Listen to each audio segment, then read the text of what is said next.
And now let us examine the same scene from a different perspective. This scene can also be understood as a creation myth, and the music plays an important part in it. As soon as the movie begins, we can hear slowly beating drums as well as some brass every few seconds.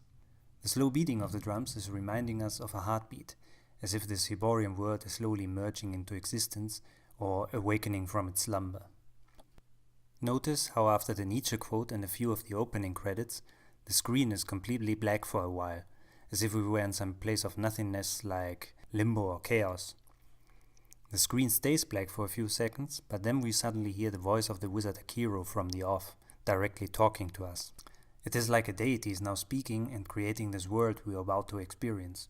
And while I don't think that the movie is concerned with Christian themes, this clearly reminds me of the opening in the Bible. In the beginning was the Word. And we all know that in the Bible, God created the world through His Word. And when Akiro finishes his speech, this world suddenly explodes into life. The music swells and rises to full force. It sounds loud, primal and bombastic. The molten steel is burning like fire, which according to Greek mythology is one of the 4 elements of which the world is made, and also a symbol for civilization. Do you know what else was hot and explosive at the beginning? Correct, the Big Bang. But once again, the metaphor doesn't end here. Remember what Conan's father later tells his son. He tells him that their god is Crom, who lives in the earth and who possesses the secret of steel. Where the forge is as dark as the earth. There's no light coming in from the outside. There's only the light of the fires of the forge. Conan's father is therefore now assuming the role of Crom, and he is forging the sword that represents Conan's quest and obligation to solve the Riddle of Steel.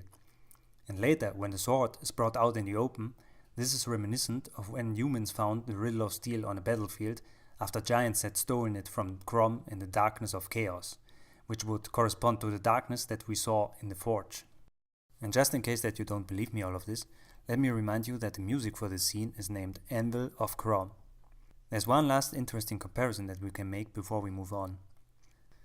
There is another famous deity who is sometimes said to be living inside the earth, and who resembles Conan's father in this scene, or the other way around.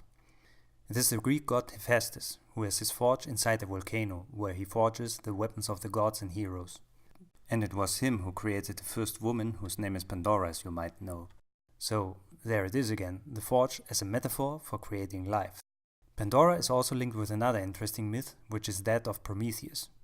Prometheus is said to have created the first humans and to have stolen the secret of fire from the gods to give it to humankind for their benefit.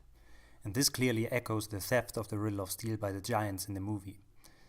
Because of this transgression, Pandora was then created as a punishment for humankind, to afflict it with all the evils of the world, when she opened Pandora's box that contained all those evils. We will come back to Prometheus later in this analysis. For now, let us go to the next scene.